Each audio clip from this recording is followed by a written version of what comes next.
Mummy जी आपने तो P ही नहीं, चाय पियो ना। पहले तू नीति से बात कर, पूछ उससे कि उसने मेरे साथ इतना बड़ा धोखा क्यों किया। इसकी हिम्मत कैसे हुई मेरी जमीन मुझसे छीनने की। तुझे तो शर्म आनी चाहिए नीति ये सब करते हुए। मम्मी जी ने हम दोनों के बीच में कभी कोई फर्क नहीं किया। तूने उन्हें इतना बड़ा धोखा दिया। मम्मी जी, बबली, वीर जी से तूने उनकी जमीन तो छीन ही ली, पर उनके साथ जो सलूक किया है ना, वो मैं कभी भूल नहीं सकती और उसकी सजा तो मैं तुझे दे के रहूंगी। मम्मी जी ने केस तो ऑलरेडी कर दिया है, पर तुझे जेल मैं पहुंचाऊंगी। मम्मी जी, कल मेरा बर्थडे था तो मुझे आपसे एक बर्थडे गिफ्ट चाहिए। आप जमीन मेरे नाम कर दो और आप बिल्कुल भी टेंशन मत लो। आगे की लड़ाई मैं नीति के साथ लड़ूंगी, इसे तो मैं छोड़ूंगी नहीं। ठीक है पुत्र, तू कागज तैयार कर, मैं साइन कर दूंगी। वो परी ने ना मुझे पहले ही बोल दिया था पेपर्स रेडी करवाने के लिए, मैंने करवा दिए, मैं लेकर आई। बस ये साइन हो जाए फिर सारी अकड़ निकालती हूँ इन गुरप्रीत आंटी की। ऑफिस के लिए लेट हो गया हूँ मैं। मम्मी जी ने आप सबके आगे पेपर साइन किए, आप सब इस चीज के गवाह हैं। परिणीति के आने वाले एपिसोड में एक अलग ही चीज देखने को मिलने वाला है। भाई यहाँ पर परी की एंट्री तो हो गई है, पार्वती परी बनकर आ गई है, लोगों को लग रहा है कि वाकई में परी है और वैसे परी तो है ही, लेकिन नीति जिस तरीके से लेकर आई है ना कि भाई पार्वती तुम परी बनकर आ जाओ और मेरी जितनी सारी प्रॉब्लम्स है ना उनको सॉल्व करना।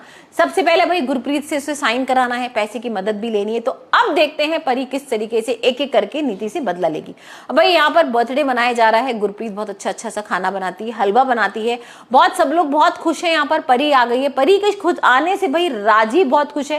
राजीव को यहाँ पर पहले पता भी लग जाता है कि ये पार्वती है, परी नहीं है, लेकिन कहीं ना कहीं उसे ये तो पता ही है कि भाई ये परी है, क्योंकि बिल्कुल सेम टू सेम वैसी हरकतें कर रही है जैसी परी करती है। अब भाई उसने पूछ भी लिया था ना कि जब मैं मर रही थी यहाँ पर, जब मुझे गिराया जा रहा था पहाड़ों के ऊपर से, तो तुमने मुझे राजीव क्यों नहीं बचाया।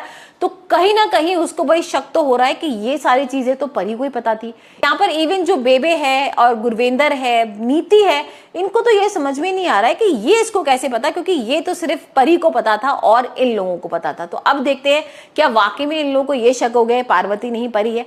हाल फिलहाल तो यहाँ पर भाई परी पूरे बदले ले रही है और हम देख रहे हैं कि बर्थडे वगैरह सेलिब्रेट हो रहा है, वो हलवा खा रही है टेस्टी सा, सब लोग बहुत खुश हैं। और वहीं राजीव भी इसको बड़ी वही प्यार वाली निगाहों से देख रहा है, जिसे नीति देख देख के जल रही है। अब होता यह है कि परी पत्नी है और आ जाती है राजीव के पास सोने के लिए उसी के रूम में, और नीति को बहुत गुस्सा आने लगता है। नीति कहती है तुम यहाँ पर कैसे सो सकती हो, यहाँ तो राजीव सोएगा ना।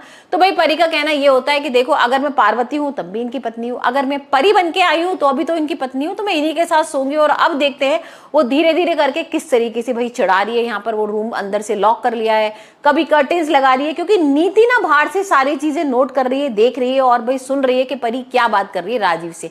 तो वो उसको जलाने के लिए भाई ये सारी हरकतें कर रही है। और अब देखते हैं नीति क्या करती है, क्योंकि गुरविंदर, बेबे, दिलजीत और नीति को यहाँ पर ये शक तो हो गया है कि परी है, क्योंकि ये पार्वती को तो सारी चीजें पता ही नहीं हो सकती। तो आने वाले एपिसोड में देखेंगे किस तरीके से यहाँ पर परी और कुछ क्या करने वाली है, क्योंकि साइन तो नहीं कराएगी वो। भाई नीति का तो एक ही यहाँ पर फोकस्ड है कि भाई मेरे को किसी तरीके से तुम गुरप्रीत की साइन करा के दे दो और तुम यहाँ से घर वापस चली जाओ, लेकिन यहाँ पर वो साइन नहीं करा रही है। और अब परी के दिमाग में क्या चल रहा है ये तो खैर आने वाले एपिसोड में पता लगेगा। हाल फिलहाल तो यहाँ पर राजीव और परी के बीच में जो एक प्यारी सी केमिस्ट्री देखने को मिल रही है वो बहुत ही क्यूट है और जिसे देख के यहाँ पर नीति के होश उड़े हुए हैं।